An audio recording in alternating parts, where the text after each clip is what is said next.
কবিতার নাম অজানা অধিকারে, কলমে এবং পাঠে আমি ইতিমণ্ডল। শুনেছি তার বিষণ্ণতার সুরঝঙ্কার, আদিম প্রেমের তৃষিত অন্তরে। বুঝেছি তার নীরবতার শব্দবাহার, ফিরেছি তার অপেক্ষায় দাঁড়িয়ে বন্দরে। খুঁজেছি তার ভালোবাসার একটু উপহার, নিজেকে তাই সাজিয়েছি প্রেমের অভিসারে। রেখেছি তাকে আদরে ঢেকে অবুঝ বন্ধু করে, দিয়েছি লিখে নিজেকে রেখে প্রেমের অন্ধ দ্বারে।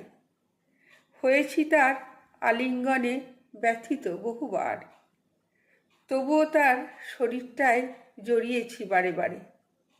আছিলা তার আদিমতার স্তব্ধ ভয়ঙ্কর, ছুঁয়েছি তাকে ভালোবাসার অজানা অধিকারে।